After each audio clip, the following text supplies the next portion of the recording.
দাঁড়াও দাঁড়াও, একটু আচারের রেসিপি দেখে যাও।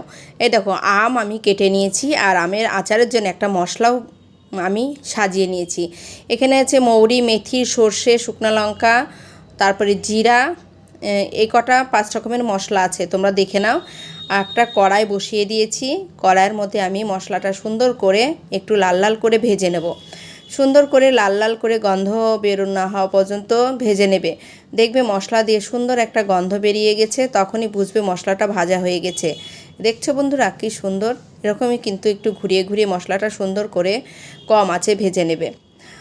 মশলা আমার ভাজা হয়ে গেছে, দেখো প্লেটে তুলে নিয়েছি। এবার কড়াই বসিয়ে দিয়েছি, কড়ার মধ্যে আমি কিছুটা পরিমাণে সর্ষের তেল দিয়ে দিলাম। দেখো বেশ পরিমাণ একটু সর্ষের তেল দেবে। আমটা একটু ভেজে নেওয়ার জন্যই সর্ষের তেল আমি কড়াইতে দিয়ে দিলাম। এই দেখো আমগুলো আমি ভেজে নিচ্ছি। আমগুলো কাটতে কিন্তু আমার প্রচণ্ড কষ্ট হয়েছে, যেহেতু আঠি হয়ে গেছে আম। সেই কাটাটা ভিডিও রেখেছিলাম, কোনো কারণে স্কিপ হয়ে গেছে। এই দেখো আমি এবার ওই তেলের মধ্যে আমগুলো দিয়ে দিলাম।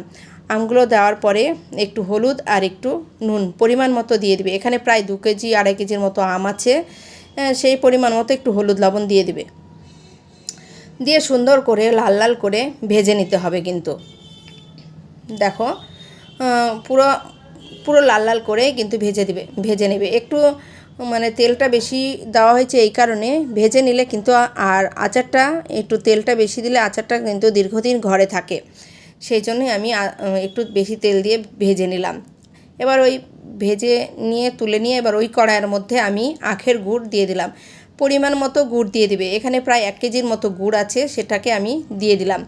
দেখো গুড় দিয়ে জল বেরিয়ে গেছে, এবার গুড়টা সুন্দর করে জাল করে নিতে হবে। হ্যাঁ বন্ধুরা, এখনও যারা আমার পেজটাকে ফলো করেনি অবশ্যই ফলো করে পাশে থাকবে। যারা ফেসবুক থেকে দেখছো অবশ্যই লাইক কমেন্ট শেয়ার করে পাশে থাকবে, আর যারা ইউটিউব থেকে দেখছো তারা চ্যানেলটাকে সাবস্ক্রাইব করে পাশে থাকবে। দেখো বন্ধুরা গুড় দিয়ে দেখো ফুটে গেছে গুড়টা, সুন্দর করে এভাবে জাল করে নেবে। গুড় দিয়েও কিন্তু একটা দারুণ একটা গন্ধ বেরিয়ে যাবে, আর সেই গন্ধটা তো তোমাদের শোনাতে পারছি না, আমি উপভোগ করছি তাই বলছি একটা গন্ধ বেরিয়ে যাবে। দেখো এবার আমগুলো আমি দিয়ে দিলাম, সেই ভেজে রাখা আমগুলো কিন্তু এর মধ্যে দিয়ে দিলাম। দিয়ে এটা দিয়েও কিন্তু বেশ জল বেরিয়ে যাবে, ঘাবড়ানোর কোনো কারণ নেই। ধৈর্য ধরে ধরে এই আচারটাকে কিন্তু বানাতে হবে, তবেই কিন্তু পারফেক্ট একটা আচার তৈরি হবে।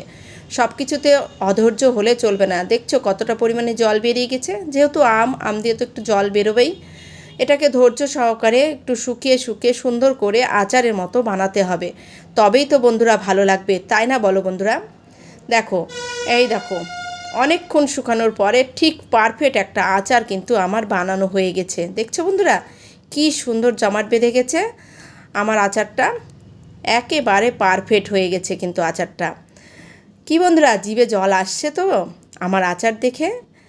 যার যার জল আসছে একটা কমেন্ট রেখে যাবে প্লিজ। আর কে কে এই আচার তৈরি করে সংরক্ষণ করে ঘরে রেখেছো সেটাও একটু কমেন্টে জানিয়ে যাবে। এই দেখো বন্ধুরা মশলাটা দেখছো এরকম আধা ভাঙা হবে মশলাটা, এই মশলাটাই কিন্তু অপূর্ব টেস্ট করে দিবে আচারটাকে। পারফেক্ট একটা আচার তৈরি হয়ে যাবে যখন এই মশলাটা দিবে। এই মশলার ঘ্রাণে আচারে যখন মিলেমিশে একাকার হয়ে যাবে না, তখন এই আচার পাতে পড়লে যা দারুণ লাগবে, আর মুখে পড়লে তো অসাধারণ। ঠিক আছে বন্ধুরা, আমার এই আচারের রেসিপি তোমাদের কেমন লাগলো অবশ্যই কমেন্ট করে জানাবে। ধন্যবাদ বন্ধুরা, ভালো থেকো, সুস্থ থেকো।